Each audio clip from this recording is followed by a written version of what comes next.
नमस्कार दोस्तों, कैसे हैं आप सब।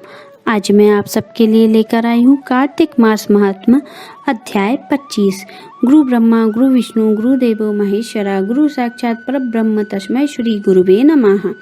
अध्याय 25। तीर्थ में दान और व्रत आदि सत्कर्म करने से मनुष्य के सब पाप नष्ट हो जाते हैं, परंतु तू तो प्रेत के शरीर में है, अतः उन कर्मों को करने की अधिकारिणी नहीं है। इसलिए मैंने जन्म से लेकर अब तक जो कार्तिक का व्रत किया है, उसके पुण्य का आधा भाग मैं तुझे देता हूँ, तू उसी से सद्गति को प्राप्त हो जा। इस प्रकार कहकर धर्मदत्त ने द्वादश शास्त्राक्ष मंत्र का श्रवण कराते हुए तुलसी मित्र जल से ज्यों ही उसका अभिषेक किया त्यों ही वह प्रेत योनि से मुक्त हो प्रज्वलित अग्निशिखा के सामने तेजस्विनी और दिव्य रूप धारणी हो गई और सौंदर्य में लक्ष्मी जी की समानता करने लगी। तदंतर उसने भूमि पर दंड की भांति गिरकर ब्राह्मण देवता को प्रणाम किया और हर्षित होकर गदागद वाणी में कहा, हे द्वितीय श्रेष्ठ, आपके प्रसाद से आज मैं इस नरक से छुटकारा पा गई। तो मैं पाप के समुद्र में डूब रही थी और आप मेरे लिए नौका के समान हो गए। इस समय ब्राह्मण ने से कह रही थी कि आकाश से एक दिव्य विमान उतरा दिखाई दिया।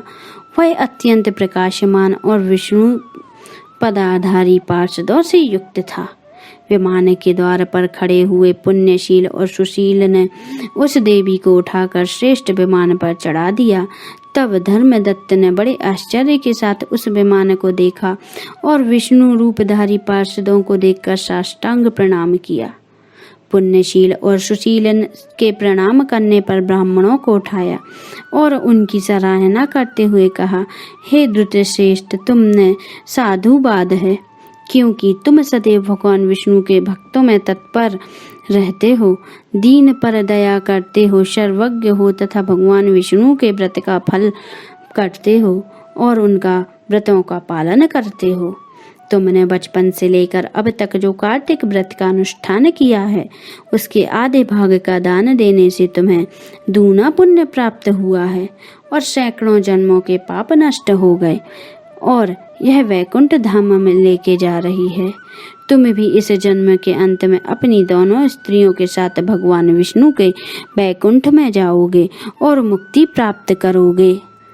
धर्मदत्त, जिन्होंने तुम्हारे समान भक्ति पूर्वक भगवान विष्णु की आराधना की है, वे धन्य और कृतज्ञ हैं।